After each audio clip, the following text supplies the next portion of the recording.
అదేవిధంగా ఇంకొక వార్త చూస్తా ఉన్నాము, ఇండియన్స్ ఓవర్ థింకర్స్. మరి అనవసర విషయాలపై ఎక్కువ ఫోకస్ పెట్టేటటువంటి పరిస్థితి కేవలము ఇండియన్స్ మాత్రమే చేస్తారంట. ఇది వాస్తవం కూడా. అనవసరమైనటువంటి విషయాల మీద ఫోకస్ పెట్టి అనవసరమైనటువంటి విషయాల మీద ఆలోచించి ఇలా షుగర్లు బీపీలు అన్నీ తెచ్చుకునేటటువంటి పరిస్థితి, స్తబ్దతగా వాస్తవానికి చిత్తప్రజ్ఞత ఉండేటటువంటి పరిస్థితి తీసుకొచ్చుకోవాలి. మరి ఇంత భారతదేశంలో హిందూ మతం అనేటటువంటిది బలిష్టంగా ఉన్నది. మరి ఆ హిందూ మతము సనాతన ధర్మం ఉన్నది. మరి చిత్తప్రజ్ఞత అనేటటువంటి వర్డ్ ప్రతి ఒక్కరు కూడా భగవద్గీతలో ఉండేటటువంటి శ్లోకంలో భగవద్గీతలో ఉండేటటువంటి వర్డ్. చిత్తప్రజ్ఞుడిగా ఎవరు లేరు. Tension tension tension. అందుకే ఇండియన్స్ మొత్తం టోటల్గా కంప్లీట్గా ఓవర్ థింక్స్ చేస్తారు, అనవసరమైనటువంటి విషయాలపై ఎక్కువ ఫోకస్ పెడతారు అనేటటువంటిది ఇది మళ్ళీ ఆలోచిస్తూ సఫర్.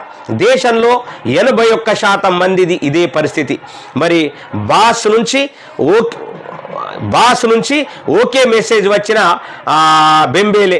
ఒక్క ఇన్స్టా పోస్ట్ కోసం రోజులో 5 గంటలు థింకింగ్స్. సెంటర్ ఫ్రెష్ యుగవ్ సర్వే వెల్లడి. మరి చూడు, వాస్తవానికి అనవసర విషయాలపై భారతీయులు ఎక్కువగా ఆలోచిస్తున్నారని, పదే వాటి కోసం థింక్ చేస్తున్నారని సెంటర్ ఫ్రెష్ యుగవ్ చేపట్టినటువంటి సర్వేలో వెల్లడింది.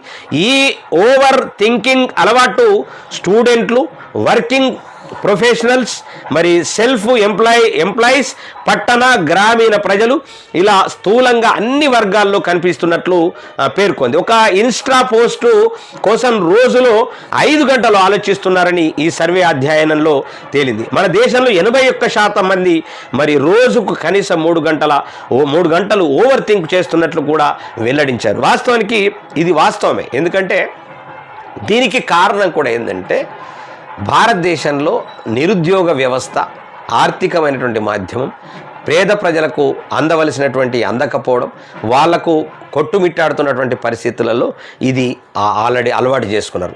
ఆలోచించుకుంటా అయ్యో ఏమైపోయిందో. ఇప్పుడు నేనున్నాను అనుకో, నాకు ఆల్రెడీ ఈ మన సాంస్కృతిక సారథిలో ఏమంటారు ఒక 21 మందిని ఆల్రెడీ అపాయింట్ చేశారు. సలహా కమిటీని. ఆ సలహా కమిటీని అయ్యో నాకెందుకు ఇవ్వలేదు అనేటటువంటి ఓవర్ థింకింగ్ చాలామంది వేరేవాడైతే ఉంటుండే. నాకేమన్నా అది కాకపోతే ఇంకోటి కాకపోతే ఇంకోటి వస్తుంది పోతే దాని మీద పెద్దగా డిపెండెన్స్ ఎందుకు అనేటటువంటి దాని మీద నేను చిత్తప్రజ్ఞంగా ఉన్నా, హ్యాపీగా. చాలా జరిగేది ఉంటే జరుగుతుంది, జరగంది ఎన్నటికూ జరగదు.